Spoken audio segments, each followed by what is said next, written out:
के लिए आपने जी पहचान रखा अपना घुमाएंगे।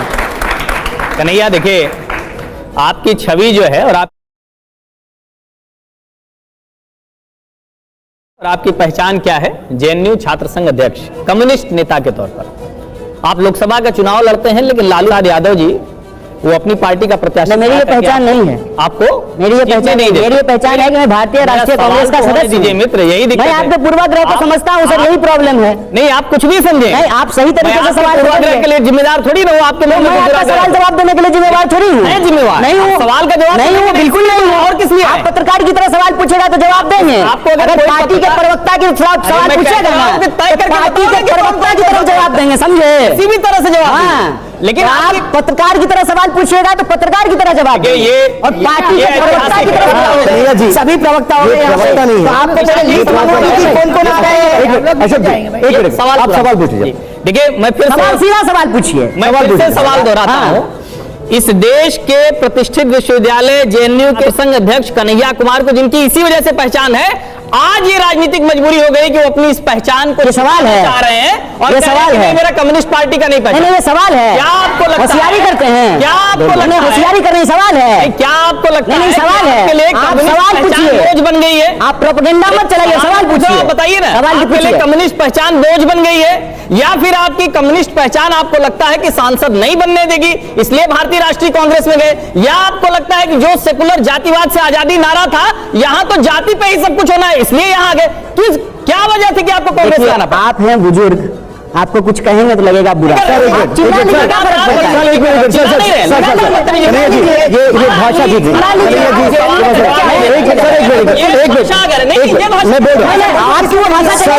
सर, ये शब्दों का कन्हैया जी इन शब्दों से कन्हैया जी इन शब्दों का नहीं, आप गाली बना रहे हैं, हमको नहीं लग रहा है।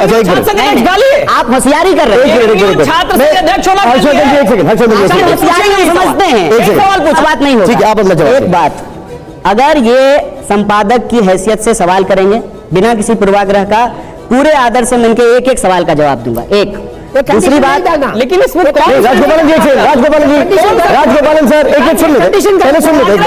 कंडीशन नहीं है, बिल्कुल कंडीशन नहीं, कंडीशन नहीं। सर एक मिनट जवाब सुन लीजिए, फिर उसके बाद अशोक भाई एक मिनट, ये तय नहीं हो रहा है। सवाल पूछ, अपने जवाब दे। जवाब सर, सवाल आप पूछिए। सवाल ये है, सवाल ये पूछ रहे हैं कि आप जिस जातिवाद के खिलाफ नारा लगाते थे, आप उस जातिवाद के पक्ष में हैं। मैं इस सवाल का जवाब देता हूं कि ना मैं पहले कभी जातिवाद के पक्ष में था, ना आज हूं, और जब तक जिंदा रहूंगा तब तक किसी भी तरह की जातिवादी राजनीति का हिस्सा नहीं बनूंगा। जवाब मिल गया? ठीक है। दूसरा, इन्होंने कहा है कि आप जेएनयू के अध्यक्ष बने। मुझे गर्व है इस बात का कि मैं जेएनयू का विद्यार्थी था। आपने क्यों कहा? हर्षवर्धन जी एक मिनट बोल दीजिए, प्लीज बोले। हर्षवर्धन जी एक मिनट बोल दीजिए। क्यों किया? हर्षवर्धन जी एक मिनट, नहीं, आपने बदतमीजी से बात की, गलत शब्दों का तब तो आपको नहीं समझ में आया। जवाब नहीं, यही सामान्य बात पूछी। हर्षवर्धन जी प्लीज, हर्षवर्धन जी एक मिनट। नहीं सर, अब वो जवाब नहीं हो सकता, पहले सुन लीजिए। कन्हैया जी बताइए, जवाब बताइए। अच्छा जानते हैं, आपकी पहचान कम्युनिस्ट नेता के रूप में थी और आप सांसद बनने के लिए कांग्रेस में चले गए। इन्होंने ये प्रश्न किया। एक मैंने इसका कहा कि देखिए, प्रश्न आप जवाब करते हैं तो किसी पूर्वाग्रह से प्रश्न मत कीजिए।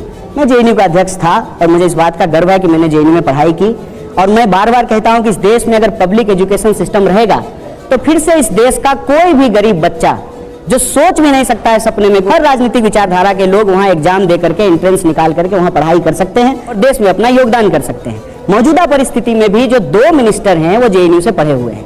वो हमारे वैचारिक विरोधी हैं, लेकिन वो भी जेएनयू से पढ़े हैं। जहां तक कम्युनिस्ट पहचान छोड़ करके आप कांग्रेस में सांसद बनने के लिए चले गए हैं, इस सवाल का जवाब में मैंने उनको कहा कि आप पूर्वाग्रह से जो है भाजपा में चले गए। और जहां तक रही बात विचारधारा की, विचारधारा कोई शर्ट नहीं होता है सर, आज पहन लिए कल उतार दिए।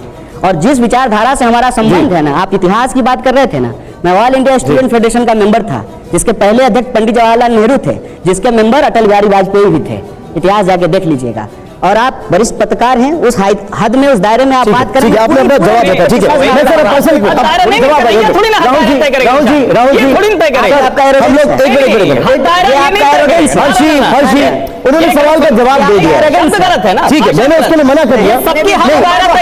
मैंने सर निशांत आप एक मिनट, हम बहुत डाइवर्ट कर रहे हैं सर।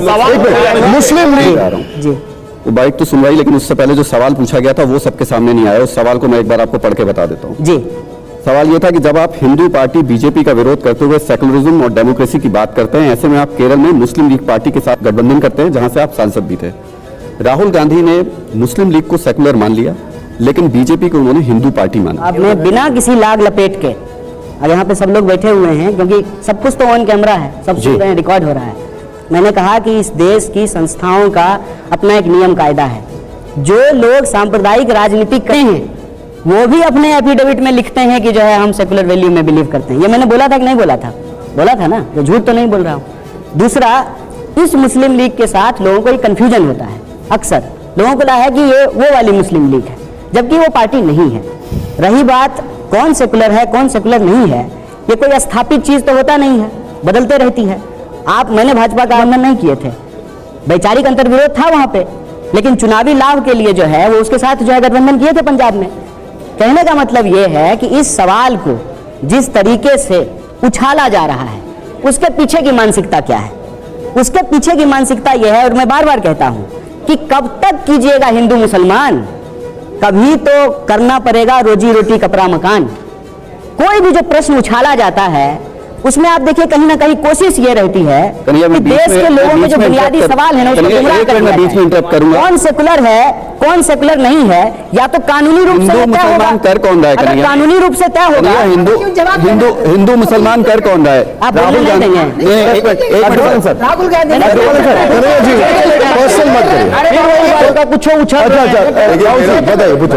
संस्कार है, ठीक है बाबू,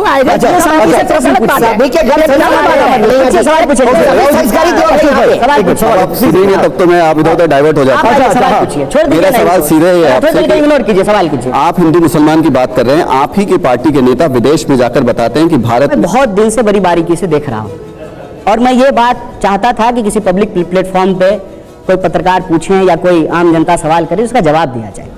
देखिए, शुरू से ना एक बात कही जा रही है कि राहुल गांधी जी विदेशी धरती पे जाकर के देश का अपमान कर रहे हैं। ये मेन जो है आरोप लगाया जा रहा है। सबसे पहली बात, अमेरिका में जाकर के राहुल हैं, दिल्ली में कहीं भी देश में जाते हैं तो जो गूगल मैप यूज करते हैं, सुनिएगा ध्यान से सर, ये बहुत इंपॉर्टेंट बात है। गूगल मैप इस्तेमाल करते हैं तो गूगल अमेरिकन कंपनी है, जिस फेसबुक पे लिख रहे हैं अमेरिकन कंपनी है, जिस व्हाट्सएप पे ये मैसेज चल रहा है वो अमेरिकन कंपनी है। इंटरनेट के इस जमाने में आज जो बात यहाँ रिकॉर्ड हो रही है, कल को अगर टीवी 9 डाल देगा यूट्यूब पे, सारे चैनल का सारे चैनल जितने टीवी चैनल हैं सबका अकाउंट जो है यूट्यूब चैनल पे है। कोई भी बात आप हम करते हैं वो जब इंटरनेट पे डल जाती है तो वो ग्लोबल हो जाती है। तो अगर हम देश को लेकर के सवाल दिल्ली में पूछें या न्यूयॉर्क में पूछें, इंटरनेट भारत में अल्पसंख्यकों के ऊपर अत्याचार होते हैं, कोई ईसाई महिला जा रही है उसकी चेन खींच ली जाती है, उसको भी वो उसी क्राइम के अंदर रखता है।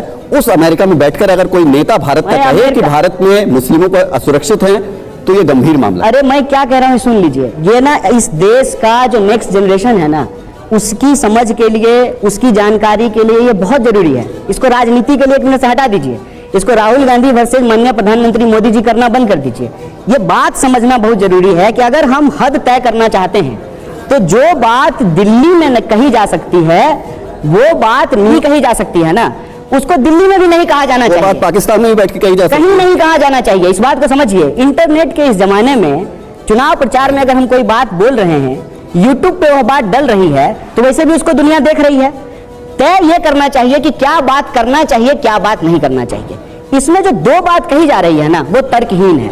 एक देसी धरती विदेशी धरती की बात, क्योंकि इंटरनेट के और वो भाषण रिकॉर्ड होकर के यूट्यूब पे डल फिर एक बात बताइए, विदेशी धरती पर जाने की जरूरत क्या है? फिर अगर यही बात है तो फिर विदेशी धरती पर जाने की जरूरत क्या है? तो देसी धरती पर नहीं जा रहे हैं। नहीं, मैं पूछ रहा हूं, दिल्ली यूनिवर्सिटी नहीं गए हैं, मुखर्जी नगर में जो है यूपीएससी के एस्पिरेंट से मिलने नहीं गए हैं, क्या जो है ट्रक ड्राइवर के साथ चंडीगढ़ नहीं गए हैं। सर ठीक है, प्रश्न क्या है ये पूछिए। आपका ये तर्क है कि आप मारे हैं उसको इंटरनेट पे, मैं प्रश्न का जवाब दे रहा हूँ। प्रश्न सीधा है। वो देश जो आपके खिलाफ प्रोपोगंडा करता है, उस देश की जमीन पर जाके आप उस प्रोपोगंडा को स्टैब्लिश कर देते हैं। आप कहते हैं कि ये रिपोर्ट बिल्कुल सही है, देखिए बिल्कुल हमारे अल्पसंख्यकों के ऊपर अत्याचार हो रहे हैं, आप ये बोल रहे हैं, जस्टिफाई कर देते हैं। ये हो रहे हैं कि नहीं हो रहे हैं?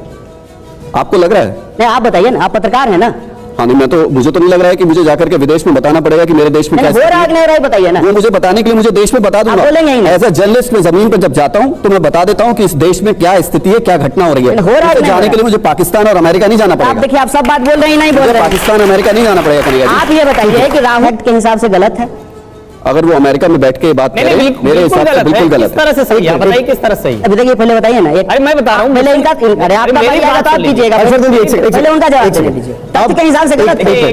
किसान जी जवाब नहीं आ रहा है सिर्फ जिस तरह की चर्चा हो रही है, ये जैसे हम छात्र मौन में किसी तरह की चर्चा करते हैं, वो आज हो गया। कन्हैया जी, अब सवाल एक सेकंड, अब आप जरा मुझे इंटरनेट के जमाने में क्या देसी विदेशी है? अब मेरा सवाल ये अगर है, बात गलत है तो दिल्ली में भी गलत है, न्यूयॉर्क में भी गलत है। अगर बात सही है तो दिल्ली में भी सही है, न्यूयॉर्क में भी सही है। आप ये बताइए कि बात अब मेरा सही है कि एक मिनट, अब यहाँ पर जरा थोड़ा से प्ले ऑन करिए। यहाँ पर पहला रैपिड फायर, कांग्रेस का दोस्त कौन है, असदुद्दीन ओवैसी या अरविंद केजरीवाल? कांग्रेस का दोस्त कौन है इसमें से? अगर दोस्त बनाने की नौबत आई तो कौन होगा सर? नहीं, नौबत 140 करोड़ लोग जो इस देश में रहते हैं सब कांग्रेस के दोस्त हैं। दोनों दोस्त हो सकते हैं? नहीं, देखिए, आप तो पत्रकारिता के स्टूडेंट है ना। आपसे हम ये सवाल पूछे हैं कि आपके घर वाले ने आपको पागल कहना बंद कर दीजिए, हाँ और ना में जवाब दीजिए, क्या जवाब दीजिएगा? ठीक है सवाल है। मेरा दूसरा सवाल इधर आइए जरा। दूरदर्शी नेता कौन है, राहुल गांधी या दी? सर दोनों दूरदर्शी नेता हैं। आप दोनों को निजी राय बोल रहे हैं? दोनों? हाँ, दोनों दूरदर्शी नेता हैं। दोनों, ठीक है, ओके। कोई एक अगर इनमें से चूज करना हो तो? नहीं, जब दोनों का ऑप्शन है दोनों चूज कर लेंगे सर। ओके, हमारा तीसरा है, जरा प्ले ऑन करिए इसको। तीसरा सवाल जो है वो ये है कि बेहतर मुख्यमंत्री कौन, अशोक गहलोत जी या पी विजयन? सर इसमें एक ही बोलना होगा आपको। राजस्थान के लिए अशोक गहलोत जी और केरल के लिए पी विजयन। ठीक है, अब आइए जरा हमारा एक और सवाल है रैपिड फायर का, सर प्ले ऑन करिए। बिहार का भविष्य कन्हैया कुमार या तेजस्वी यादव? बिहार, ठीक है, तो फिर तो चलते हैं कपिल शर्मा के शो में। ठीक है, बिहार का भविष्य कौन है? बिहार का भविष्य, बिहार के जो 14 करोड़ लोग हैं वो हैं। व्यक्ति भविष्य नहीं हो सकता है, कभी भी विचार हो सकता है। ठीक है, अब मैं आपसे एक और सवाल,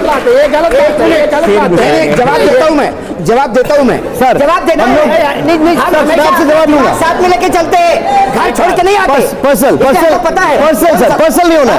कन्हैया जी की बात हो रही है, पर्सनल नहीं होना है। आइए, और आदत मेरे पास विचारधारा क्या है, आदर्श विचारधारा क्या है, महात्मा गांधी जी की या कार्ल मार्क्स जी की? दोनों। कोई एक तो बताइए आप। दोनों। मतलब मैंने जो है जोशी गांधी पत्राचार पढ़ा है, हमारी यूनिवर्सिटी में जो है पीसी जोशी आर्काइव्स है। आप भी अगर दोनों महात्मा गांधी और पीसी जोशी के बीच के जो पत्राचार हुए हैं, जो लेटर कॉरेस्पॉन्डेंस है, उसको पढ़ेंगे तो आप भी कहेंगे दोनों। ठीक है, अब मेरा एक सवाल है आपसे, मैं उसके लिए आप जरा दिखाइए। उन्होंने जो कहा राहुल गांधी ने, वो निजी टिप्पणियां हैं और These are distractions. The real issues in India are unemployment, price rise, spread of anger and hatred, crumbling education system, price of education, price of healthcare. These are the real issues. BJP can't really discuss them, so then they have to do the whole Skepter thing. No. You know, lying down and doing all that. So, अब Rahul aren't you happy I'm not lying down? Rahul Gandhi मैं पूरा clip दिखाया और सब लोगों ने देखा। मेरा पूरा ध्यान जो है ना उसी में अटका रह गया। जब महंगाई की बात हो रही थी, सुधा देखे कि नहीं आप लोग, जब जो है बेकारी की बात हो रही थी, शिक्षा महंगी हो रही थी उसकी बात हो रही थी, स्वास्थ्य महंगा हो रहा है उसकी बात हो रही थी, तो मैं वही देखता रह गया। कहते हैं ना, जाको रही भावना जैसी प्रभु मूरत देखें तिन तैसी। हमको ये लगता है कि अगर इस देश में रोज सड़क, बिजली, पानी की बात करना और इसके बात करने से प्रधानमंत्री जी का अपमान हो जाता है, तो प्रधानमंत्री जी तो देश के प्रधान सेवक हैं। 140 करोड़ लोगों के जो बुनियादी सवाल हैं उनके लिए, उसके लिए तो जो है उनको बार बार अपमानित हो जाना है। ये तो देश हित में है, इसमें क्या दिक्कत है? लेकिन आप जो बता रहे हैं, मैं आपसे जी। प्रधानमंत्री संगोल स्थापना के वक्त दंडवत प्रणाम कर रहे थे, तो राहुल जी ने उनका मजाक उड़ा दिया, जिस तरीके से वो कहा गया है। बदले में बीजेपी ने भी राहुल गांधी जी की तस्वीरें दिखाई हैं। मैं आपको एक बार दिखाना चाहता हूं, प्ले ऑन करिए। देखिए, आपने वो वाला पार्ट बताया, मैं उसका भी जवाब आपसे ले चुका हूं और ये दूसरे वाले का भी। जरा वो एक बार जो ये राहुल गांधी जी ये उज्जैन में जब वो दंडवत कर रहे हैं, अब वो बोलते हैं he is lying down. But I am not going to do that. अब आप इसको कैसे लेते हैं? नहीं नहीं, आप एक्चुअली उस बात को समझे नहीं जी। प्रधानमंत्री जी जो किसी भी दल के लोग, इसी मंच से हम लोगों ने, अशोक वानखेड़े हम भी हैं और भी लोग हैं, भारतीय जनता पार्टी के प्रवक्ताओं से, उनके नेताओं से भी इस तरह के सवाल करते हैं कि नहीं देख पाए हैं सर, हम लोग तो मतलब सरकार से सवाल पूछते हुए नहीं देख पा रहे हैं सर। नहीं, किसी को आप प्रवक्ता हमने इस शो में पूछे आपको, आप सरकार से सवाल पूछते हैं और जी, मैं बिल्कुल। आपको शुभकामना देता हूँ, जल्दी इसी मंच प्रधानमंत्री पे आपको जो है इंटरव्यू पुराना कभी आप देखोगे तो आप देख सकते हो। जी। दूसरा सवाल, जैसे 2-3 बातें आपने कही, उस समय हम हस्तक्षेप करना चाहते थे लेकिन वो चूंकि आप लोगों की बगझक में निकल गई थी। जैसे आपने कहा कि जातिवाद की राजनीति, जातिवाद के विरोध में राजनीति करते हैं। अभी मैंने एक समाचार देखा जिसमें आप बिहार में गए थे। मैंने पहले ही कहा कि जाति समाज में पहले आई है, जाति के आधार पर भेदभाव में समाज पहले है। स्वाभाविक रूप से जब भेदभाव समाज में होगा जाति के आधार पे, तो राजनीतिक रूप से ऐसा अगर मैं कहता कि इस जाति के साथ भेदभाव करो, इस जाति का छीन करके इस जाति को दे दो, तब न जातिवाद होगा। 100% भागीदारी की हमने एक बात की, एक बात। दूसरी बात, आपने जो इतिहास बताया देश की राजनीति का, मैं भी वही बात कह रहा था कि अपनी राजनीति के लिए इस देश में सभी राजनीतिक दल के लोग एक दूसरे के साथ हाथ मिलाते रहे हैं। ये इस देश की राजनीति का इतिहास है। और कांग्रेस विरोध में शब्द मैंने इसलिए इस्तेमाल किया कि एक दौर था कांग्रेस विरोध का। ये अलग अलग दौर की बात है। जहां तक विचारधारा का सवाल है, तो विचारधारा के आधार पर उसकी कसौटियों पर यदि आप कस करके किसी भी राजनीतिक दल को देखेंगे तो कांग्रेस का जो योगदान है इस देश के लिए, उसको तो नहीं भुलाया जा सकता है। हमने कहा कि कांग्रेस ने इस देश को आजादी, देश के लिए कोई योगदान भी तो रहा होगा, उस योगदान के बारे में भी बात कीजिए। एक सवाल है मेरा, वो है हिंदू राष्ट्र को लेकर। हिंदू राष्ट्र की बहस देश में फिर से हो गई है। बागेश्वर धाम वाले धीरेन्द्र शास्त्री जैसे तमाम बाबा हैं, वो मांग कर रहे हैं कि भारत को हिंदू राष्ट्र घोषित किया जाए। आपका टेक इस पर? देखिए, इस देश में किसी भी नागरिक को, चाहे उसका पेशा कोई भी हो, चाहे वो फल बेचता हो या जो है किसी मंदिर का पुजारी हो, अपनी जो है बोलने की स्वतंत्रता के आधार पर कुछ बोलता है। जब तक कि संविधान की मूल भावना आहत ना हो और दायरे में फ्रीडम ऑफ एक्सप्रेशन है, उसमें रह करके कोई अगर अपनी बात कर रहा है तो उसको यह बात करने की आजादी है। लेकिन देश चलेगा कैसा है, इसका तो एक नियम जी कहते हैं, सबका साथ, सबका विकास, सबका विश्वास लेकर के चलने की जो भावना है उसके आधार पर चलेगी। किसी भी इंसान के साथ उसके जन्म के आधार पर कोई भेदभाव नहीं किया जा सकता है, अगर किया जाता है तो गैर कानूनी है। किसी भी इंसान के साथ उसके पूजा पद्धति, विश्वास, मान्यता, इसके आधार पर जो है उसके साथ कोई भेदभाव नहीं किया जा सकता है। और संविधान की मूल भावना से अगर कोई खिलवाड़ करे, अगर अपने फ्रीडम ऑफ एक्सप्रेशन को दायरे में ना रख करके फ्रीडम ऑफ एक्सप्रेशन का वायलेशन करे, दूसरे की भावनाओं को आहत करे, तो उसका जवाब देने के लिए दूध से सिर्फ दही नहीं बनती है, उससे जो है अलग अलग मिठाइयाँ भी बनती है, चाय भी बनता है, कॉफ़ी भी बनता है। आप जानते हैं कि नफरत के आधार पर जो राजनीति होती है वो लोगों की भावनाओं के साथ खेलता है। धर्म के जो प्रतीक चिन्ह हैं उसका अपनी पूजा पद्धति को अपनाता है, वो धर्म का धारण कर रहा है अपनी मुक्ति के लिए, पुण्य के लिए। वो धर्म का धारण इसलिए नहीं कर रहा है कि उसको उसके नाम पे राजनीति करनी है। लेकिन राजनीति में अगर कोई उस धर्म के प्रतीक का इस्तेमाल कर रहा है तो उसका काम है उसके आधार पर वोट ग्रहण करना, उसके आधार पर वोट प्राप्त करना। इसीलिए राहुल जी ने कहा कि हिंदू धर्म और हिंदुत्व जो है वो अलग अलग है। जैसे आप पुरुष हैं, लेकिन ये जरूरी थोड़ी कि आप पुरुषवादी हैं। हर हिंदू जो है वो हिंदुत्व की राजनीति नहीं करता है, वो धर्म को धारण करता है। जिस धर्म में वो पैदा हुआ है उसकी मान्यता को मानता है, उसके विश्वास को मानता है, उसके जो नियम कायदे हैं उसको मानता है। सबसे ज्यादा भेदभाव तो कन्हैया कुमार के साथ हो रहा है। आप वहाँ सम्मेलन में गए, तेजस्वी यादव भेदभाव करके आपसे दूर होकर गए नहीं वहाँ पे। और उधर कांग्रेस जो है उसने आपको, इतने वक्त हो गया है कांग्रेस में शामिल हुआ, आपको कोई पद ही नहीं दिया, कुछ दे ही नहीं रहे हैं आपको। चलिए, आपने हमारी चिंता की, इसके लिए हम आपका शुक्रगुजार हैं। लेकिन इसमें जो है ना पूरी सच्चाई नहीं है। उसमें महागठबंधन के सभी नेताओं को बुलाया गया था, जेडीयू के लोग भी थे, आरजेडी के लोग भी थे, कांग्रेस के लोग भी थे। और हाँ, ये बात ठीक है कि उसमें जो है उप मुख्यमंत्री नहीं पहुंचे थे, उनका कोई और कार्यक्रम रहा होगा। लेकिन आप तो जानते हैं कि आप स्पष्टता से बात करते हैं, बोल देना चाहिए आपको कि क्यों नहीं थे वो। नहीं, ऐसी कोई बात नहीं है। और भेदभाव, अगर आपको लग रहा है कि मेरे खिलाफ कोई भेदभाव हो रहा है तो आप निश्चिंत रहिए, मेरे साथ जो है कोई भेदभाव नहीं हो रहा है। दिल्ली की कुर्सी मिल जाएगी आपको, नहीं, कांग्रेस अध्यक्ष बन जाएंगे आप। और ये भी मैं आपको आश्वस्त करता हूँ कि भेदभाव इंसान के साथ होता है, लेकिन उस भेदभाव के खिलाफ इंसान को अपनी आवाज़ जो है ना बुलंद करनी चाहिए, अपनी आवाज़ को मुखरता से रखना चाहिए। क्यों? क्योंकि उधार की बैसाखी से दोस्त कोई रेस नहीं जीता जाता है, इस बात को याद रखना। भेदभाव जरूर होगा आपके साथ, ठीक है, उसके खिलाफ आपको अपनी ही आवाज़ बुलंद करनी पड़ेगी। सचिन पायलट जो कर रहे हैं वो सही कर रहे हैं, गलत कर रहे हैं? सचिन पायलट जो है कह रहे हैं कि युवाओं को रोजगार मिलना चाहिए, भ्रष्टाचार पे रोक लगना चाहिए। ये तो बताइए, भ्रष्टाचार पे रोक लगना चाहिए कि नहीं लगना चाहिए? लगना चाहिए ना। मुक्त कंठ से बोलिए। तो सचिन पायलट ये कह रहे हैं, इसमें क्या गलत है?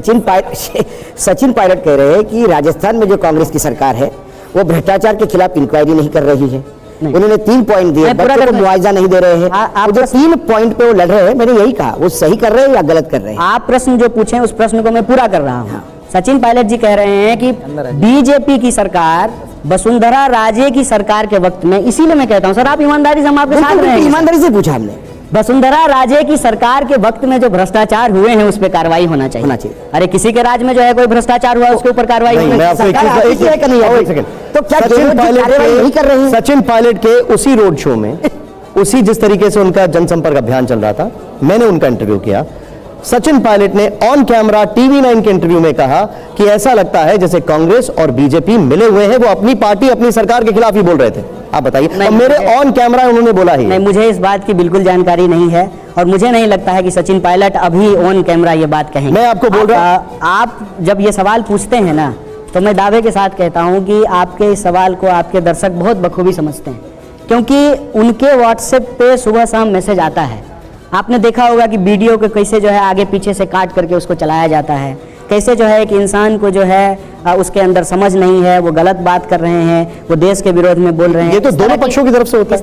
नहीं, अरे क्या बात कर, ये बात दोनों तरफ से। मैंने जो है किसका वीडियो काट करके जो है वीडियो लगा दिया, ये अनएथिकल है ना। ये इसको कोई सही थोड़ी कहेगा। झूठ के आधार पर राजनीति करना ये कोई अच्छी बात थोड़ी है। आप बताइए कि हमारे देश में सत्यमेव जयते लिखा हुआ है पार्लियामेंट में, हर सरकारी डॉक्यूमेंट पे सत्यमेव जयते रहा है। उस सत्यमेव जयते के देश में झूठमेव जयते हो रहा है और उसको हम सही कैसे मानेंगे सर? ये गलत है। आपके साथ हो जाए, मेरे साथ हो जाए, किसी के साथ हो जाए, गलत सवाल है। अगर एंटी नेशनल, एंटी हिंदू ये छवि बनाई जा रही है, तो इसको वापस लाने के लिए, छवि को वापस बनाने के लिए क्या किया जाएगा? मैं अभी आ रहा हूं, अभी इसी में सवाल आ रहा हूं मैं एक मिनट। हाँ, इसके लिए क्या किया जाएगा और कैसे किया जाएगा? मेरा मानना यह है कि सत्य को किसी गवाही की जरूरत नहीं होती है। खाया हुआ शरीर और नहाया हुआ शरीर नहीं छुटता है, नहीं हो जाएगा ना। झूठ की भी अपनी एक सीमा होती है। धीरे धीरे मैं आपको कह रहा हूँ, आप बोलते हैं टाइम के चलते सब ठीक हो जाएगा। सत्य के राह पे आप जो है निरंतर आगे बढ़ते रहिए, झूठ अपने आप किनारे हो जाएगा। जी, आपका उस पर सवाल। मेरा सवाल, उम्मीद करूंगा कि इस बार कन्हैया कुछ जो अपशब्द होते हैं वो सब नहीं बोलेंगे। आइडियोलॉजी, उस आइडियोलॉजी ने लंबे समय तक इंदिरा गांधी जी से लेकर कांग्रेस की सत्ता के साथ हो चलते रहे लगातार। वो एक जिसको कहें कि एक आइडियोलॉजी के तौर पर, एकेडमिक्स के तौर पर वो समर्थन रहा। क्या अभी ऐसा लग रहा है, जो आरोप लगता है, जिसको आपने कहा कि एंटी हिंदू छवि हो जाना, या जिसको आप कह रहे हैं कि एक एंटी नेशनल छवि हो जाना, उसमें कम्युनिस्ट आइडियोलॉजी के लोगों का राहुल गांधी के आसपास बहुत ज्यादा हो जाना, इसका भी कुछ योगदान है? देखिए, ये तो बात जो है अपने अपने तरीके से बनाई जाती है।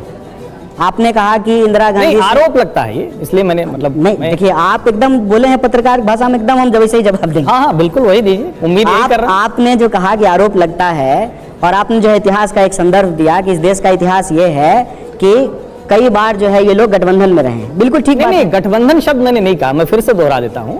कांग्रेस पार्टी के साथ आइडियोलॉजिकली कम्युनिस्ट पार्टियां खड़ी दिखती रही, कम्युनिस्ट खड़े दिखते रहे, लेकिन पहली बार है कि कांग्रेस पार्टी के भीतर राहुल गांधी के इर्द गिर्द इतने कम्युनिस्ट नेता हैं। क्या इसकी वजह से एंटी नेशनल और एंटी हिंदू जैसा ठप्पा ज्यादा लग रहा है? नहीं, एक तो कम्युनिस्ट होना एंटी नेशनल और एंटी हिंदू होना नहीं है, ये बात अपने आप में आइडियोलॉजी वाले नहीं। आप उसको कैसे देखेंगे? आप पार्टी की संरचना देखेंगे, आप CWC देखेंगे, आप जो है ICC के सेक्रेटरी को देखेंगे, आप जनरल सेक्रेटरीज को देखेंगे, या जो देश में जहां जहां कांग्रेस पार्टी की सरकार बनी है उसके चीफ मिनिस्टर को देखेंगे, तो आप उसको देखेंगे तो कहीं से भी ये फैक्चुअली सही नहीं है। या आप राहुल गांधी जी के ऑफिस को देखेंगे, उनके साथ जो काम करने वाले लोग हैं उनका पृष्ठभूमि देखेंगे, उसमें एक भी व्यक्ति ऐसा नहीं है जहां ये आरोप जो है वो टिकता हो। एक बात। दूसरी बात, ये बात बोलना अपने आप में जो है बहुत हास्यास्पद है कि कम्युनिस्ट विचारधारा एंटी नेशनल है। मेरा एक सवाल आपसे है, जो मैंने आपसे छवि सुधारने वाली बात बोली, आपने कहा कि वो टाइम जो करेगा, लेकिन उसमें टाइम के बीच में बहुत सारी दुश्वारियां आ जाती हैं, बहुत सारी चीजें आती हैं। कांग्रेस बार बार छवि सुधारने की कोशिश करती है, लेकिन आपके ही नेताओं की तरफ से कुछ ऐसे बयान आते हैं जिससे सारे करे धरे पर पानी फिर जाता है। एक बयान मैं आपको सुनाना चाहता हूं, जरा प्ले ऑन करिए उसको। यहां पर सर्जिकल स्ट्राइक की बात करते हैं कि हमने इतने लोग मार गिराए, कहां चल रहा है, लेकिन प्रमाण कुछ नहीं। अब सर्जिकल स्ट्राइक का अगर प्रमाण माना जाएगा तो एंटी नेशनल छवि होगी? नहीं, देखिए एक बात बताइए, अभी मैं कहता हूं कि इसको ना बहुत ध्यान से सुनना और समझना चाहिए। देश के ओलंपिक विजेता, देश का मान बढ़ाने वाले जो हमारे पहलवान हैं वो प्रोटेस्ट कर रहे हैं। एक सवाल पूछो आप जवाब देने दीजिए ना, आप जवाब देने दीजिए। दिग्विजय सिंह का आपको लगता है उनका सवाल जवाब हम नहीं देंगे? उनका भी सवाल का जवाब देंगे। तो जो है अभी जब वो सरकार से सवाल पूछ रहे हैं कि आप जो कुश्ती फेडरेशन के जो अध्यक्ष हैं उस पर कार्रवाई कीजिए, तो उनको जो देशद्रोही कहा जा रहा है, ये ना फैशन बन गया है सर कि आप सरकार से सवाल पूछिएगा तो सरकार के डिफेंस में जो है देश का नाम लेकर के जो है जान बचाने की कोशिश की जाएगी। जो बात दिग्विजय जी बोले हैं वही बात, और भाजपा ने सत्यपाल मलिक जी को राज्यपाल बनाया है, बीजेपी ने बनाया है ना, बीजेपी में थे ना, वो जो है वही सवाल आज पूछ रहे हैं कि नहीं पूछ रहे हैं सरकार से। तो यानी कि सर्जिकल स्ट्राइक का प्रूफ चाहिए आपको? नहीं, हम कह रहे हैं कि वही सवाल जब बीजेपी के लोग पूछ रहे हैं कि सेना का जो काम है, उसकी जो वीरता है, उसको अपना काम बताना शुरू कर देते हैं। नहीं, इसीलिए जो है, इसीलिए मैंने पहलवान का उदाहरण दिया। उन्होंने सर्जिकल स्ट्राइक का प्रूफ मांगा। मेरा सवाल कुछ और था। स्पष्ट जवाब, कोई भी एक सवाल का जवाब स्पष्ट नहीं आ रहा है। साफ सवाल है कि सर्जिकल स्ट्राइक का प्रूफ उन्होंने मांगा, ये मांगना चाहिए या नहीं? उन्होंने नहीं मांगा, उन्होंने नहीं मांगा है। अरे सामने मैंने सुना, सवाल कर रहे हैं सामने, मैं भी आपको जो है सुना देता हूँ। अभी उन्होंने बोला, मैंने आपको सुनाया। मैं एक छोटा सा सवाल पूछ रहा हूँ और मैं इसलिए पूछ रहा हूँ, इसको बिल्कुल पर्सनल मत लीजिएगा। ये इतना हर्षवर्धन जी ने, निशांत ने, आपने इतना एंटी नेशनल बोल दिया कि मुझे लगा मैं सवाल पूछ लेता हूँ आपसे। नहीं, मैंने नहीं बोला है, यही आप भी जिक्र कर रहे थे। नहीं, इस सब के बीच में लॉ कमीशन की एक रिपोर्ट आई है और उसने कहा है कि देशद्रोह का जो कानून है उस पर संशोधन करके उसको कायम रखना चाहिए, बहुत ज़रूरी है, और सज़ा 3 साल की जगह 7 साल कर देनी चाहिए। बहुत ज़रूरी है देशद्रोह का कानून। नहीं, ठीक है ना, हम तो कहते हैं कि देखिए, कानून बनाने का काम विधायिका का है, कानून ठीक से लागू हो रहा है कि नहीं हो रहा है उसका काम देखना न्यायपालिका का है, कानून को लागू कराने का काम कार्यपालिका का है, वो हमारा काम नहीं है। कोई अगर इस देश में गैर कानूनी काम करे तो कानून उसको जो उचित सजा है वो सजा दे, इसमें क्या बुराई है, इसमें कोई दिक्कत तो नहीं है। आपकी छात्र राजनीति के दौर में जो हुआ वो पूरे देश ने देखा। आपके ऊपर लगे आरोप सही थे या गलत थे, ये फैसला अदालत को करना है। मैं ये पूछना चाहता हूं कि उस छवि को दूर करना आपके लिए कितना मुश्किल था? नहीं, देखिए, एक बात मैं फिर कह रहा हूं, मैं क्या हूं इसकी सच्चाई मैं जानता हूं, और वक्त के साथ जो है इसकी सच्चाई दुनिया भी देख लेगी। हमारा इतिहास क्या है इसको मैं कुछ भी बोल दूंगा, ठीक है ना, जो सच होगा वो सामने आकर के रहेगा। अगर मैं कुछ भी गलत करता, मेरे गलती से भी अगर हमसे कोई गलती हो गया होता तो हम आज यहाँ आपके बीच में नहीं बैठे होते। क्योंकि आप राजनीति में हैं और बीजेपी आपके पुराने बयानों को दिखाती रहती है, और सोशल लाइफ में जब आप आते हैं तो वो सवाल आपसे पूछे जाते हैं, इसलिए मैंने सवाल आपसे पूछा था। खासकर सेना से जुड़े हुए जो आपने बयान दिए थे उसको लेकर। नहीं, वो झूठ है। मैं फिर कहता हूँ, मैं बार बार आपको कहता हूँ, मेरे द्वारा कोई भी ऐसी बात नहीं आपने सेना को लेकर कोई बयान नहीं दिया था? मैंने 50 तरह के 1 लाख बयान दिए हैं, लेकिन जो बीजेपी कहती है उसमें कोई सच्चाई नहीं है। मैं ये कह रहा हूँ 1 लाख बात मैं बोलता हूँ, लेकिन भाजपा जो मेरे ऊपर क्या सेना को देखकर ये बयान नहीं दिया था कि वहां पर महिलाओं का यौन उत्पीड़न होता है सेना के द्वारा ऐसे करके? देखिए, अब इसमें 2 बात है गलत। एक, जब मैं बात कर रहा था तो मैं पूरी दुनिया में महिलाओं के ऊपर जो अत्याचार होते थे मैं उसकी बात कर रहा था। आप जानते हैं कि मैं PhD हूँ और मेरा जो है एक्सपर्टीज जो है वो अफ्रीका के ऊपर है। पहले मैं रवांडा का एग्जाम्पल दे रहा था, और गूगल के इस जमाने में हर कोई न्यूज़ सर्च कर सकता है। आप रवांडा की हिस्ट्री सर्च कीजिए कि किस तरीके से रेप को एक वॉर टूल की तरह इस्तेमाल किया गया। और आप हमारी संस्था कोर्ट मार्शल होते हैं ना हमारी सेना में, उसके रिपोर्ट एक बार जरा उसको प्ले ऑन करिए। पूरा बयान दिखाइएगा के ऊपर, आप उसको कमेंट कर दीजिए। 1 घंटा बीजेपी दिया हूं, 10 सेकंड का जो है बयान दिखाते हैं, 1 घंटा भाषण दिया हूं। अभी मैं इतनी देर से यहाँ बोल रहा हूं, अगर आप इसमें से कोई 5 सेकंड कोई हिस्सा काट लेंगे तो बात का बतंगड़ होगा ना। बात का बतंगड़ मत। मैं आपसे सफाई ले रहा हूं। नहीं, सफाई नहीं, सच्चाई लीजिए हमसे। अगर मैं चैलेंज करता हूं, ठीक है ना, और मेरा चैलेंज लीजिए जिसको चैलेंज लेना है, तो खुलेआम ले रहा हूं। अमित शाह देश के गृह मंत्री है ना, देश में बीजेपी की बहुमत की सरकार है ना, बड़ा जो है इनको अपने सत्ता का अहंकार है ना। अगर हम गलत किए हैं तो हमको चौराहे पे खड़ा करके फांसी दे दीजिए। आप जो बता रहे हैं जी, बीजेपी आपका एक बयान बार बार दिखाती है, झूठ बयान, 1 मिनट काट करके। क्या वो बयान मैं आपका अभी दिखा सकता हूं? अगर आप इजाजत देंगे तो मैं दिखा सकता हूं। आपकी मर्जी है, उसके बाद नहीं, मेरी उसके बाद आप सच्चाई मुझे बता सकते हैं। सच्चाई मैंने बता दिया। क्या वो बयान में दिखा सकता हूं? दिखाइए, पहले मेरी बात सुन लीजिए। बता दीजिए। 8 मार्च को हम लोग क्या मनाते हैं? महिलाएं बैठी हुई हैं, महिलाओं के साथ यौन शोषण होता है कि नहीं होता है, छेड़छाड़ होता है कि नहीं होता है, बलात्कार होता है कि नहीं होता है। और दुनिया भर में क्या कोई भी परिस्थिति जब रही हो तो महिला जो है उस शोषण की शिकार होती है कि नहीं होती है?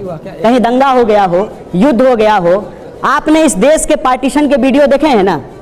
ट्रेन से जो आती है आर्म फोर्सेज की नौकरी करता है, याद रखिएगा। नहीं, पैरामिलिट्री से ये लेकर बड़ी विचित्र बात आप कह रहे हैं। आप मतलब आपके परिवार के लोग सेना में है तो आप सेना को कहेंगे कि वो बलात्कार करते हैं, वो रेप करते हैं। देखिए फिर ये गलत बात है। ये तरीका नहीं हो सकता। आपका डिफेंड करने का ये बहुत ही वाहियात तरीका, ये तरीका नहीं हो सकता। इनको मिर्ची लगता है, नहीं हो सकता। इनको मिर्ची लगता है। नहीं सर, सेना के ऊपर कहेंगे कि हमारे घर के पत्रकार हैं, गलत तरीका है। पत्रकार हैं, एक मिनट गलत पत्रकार हैं, आज के पत्रकार हैं, आज के पत्रकार हैं, होशियार बनते हैं, आप चिंते हैं। कांग्रेस में आपको गंध आता है आपका, समझे? सर एक मिनट, हमको मॉस्किटो कॉइल है, हम आपका अब एक मिनट, आपका गंध आता है, एक मिनट, हम आपका सुनिए ना, आपका गंध लगता है, हम आपको पहचानते हैं, जवाब नहीं दे रग रग से पहचानते हैं हम आपको, कन्हैया जी, रग रग से कन्हैया जी, आपने होशियारी नेता के तौर पर तो मैं जेल में क्यों नहीं हूँ? ये सब मैंने वही कहा ना, जवाब सवाल का देने की बजाय सिर्फ और सिर्फ जलेबी घुमाना पूरे कार्यक्रम में ये किया। और मैं पत्रकार हूं, टीवी 9 ने मुझे इसलिए बुलाया, कन्हैया कुमार से पूछ के नहीं बुलाएगा। हम भी आपके पूछ के जवाब नहीं देंगे, आपको पूछ के जवाब नहीं देंगे। ये किसी की हैसियत नहीं कि मैं पत्रकार हूं कि नहीं मुझे तय करें। तो हम भी आप नहीं तय करेंगे, हम कौन? सवाल का जवाब तो देना पड़ेगा। मैं प्रधानमंत्री नहीं हूँ, मैं कोई इच्छा नहीं, मैं कर रहा हूँ उसमें पसंद हूँ। मैं भी खुश हूँ। प्लीज एक मिनट, कन्हैया जी गाना गा लो। अशुभ प्लीज, अब मेरे कुछ सवाल है आपसे जी, वो एक और रैपिड, एक मिनट सर प्लीज, एक मिनट। इनको एक्चुअली हम पहचान गए, इसलिए इनको हर्षवर्धन जी, हर्षवर्धन जी एक सेकंड, कन्हैया जी एक सर, एक नाम क्या है? मेरा नाम सुगंध, हम आपको बता, मेरा नाम क्या है, इनका नाम क्या है? सुगंध, हम लोग को बात पता नहीं है, इसमें हम लोग कितना त्याग किया है पता नहीं। सुगंध सर हम लोग ये आपके यहाँ पर कांग्रेस सत्ता में आई तो धारा 370 दोबारा लागू होगी, यस या नो? जब बच्चा होगा तो उसका नाम उस वक्त रख लेंगे। ठीक है, दूसरे सवाल से पहले से जोरदार तालियां हो जाए पहले। सवाल यह है, प्ले ऑन करिए इसको। नेक्स्ट सवाल क्या है? लालू यादव ईमानदार नेता हैं, यस या नो? ईमानदार नेता है, यस, तो यस का प्ले कार्ड दिखा दीजिए। यस, उन्हीं का रंग भी है, आरजेडी का ही रंग भी है। ठीक है, राजनीति में परिवारवाद जायज है, यह सवाल यस या नो? ठीक है, नो, ओके। केरल में, प्ले ऑन करिए जरा, केरल में लेफ्ट की सरकार भ्रष्ट है, यस या नो? ये कांग्रेस के लोग ही कहते हैं वैसे। ठीक है, ठीक है, आपका इसका कहना है नो, ओके। मेरा अगला सवाल है, विनायक दामोदर सावरकर देशभक्त सेनानी थे, इसको छोड़ देते हैं, ठीक है, ओके। कांग्रेस को आम आदमी पार्टी से गठबंधन करना चाहिए, पास? वही बात है, जब होगा तब देखेंगे, अब जो है ही नहीं उस पर क्या विमर्श करें। कांग्रेस पार्टी में, अगला सवाल प्ले ऑन करिए, कांग्रेस पार्टी में आरएसएस के एजेंट मौजूद हैं, ये राहुल गांधी जी ने कहा था, है? ये राहुल गांधी जी ने कहा था। ठीक है, आप यस या कि नो क्या कहेंगे? ठीक है, मैंने आपसे जो है शर्त तय कर लिया, उसके हिसाब से कोई बात, मैं उसको स्टेप ओवर नहीं करूंगा, ओके।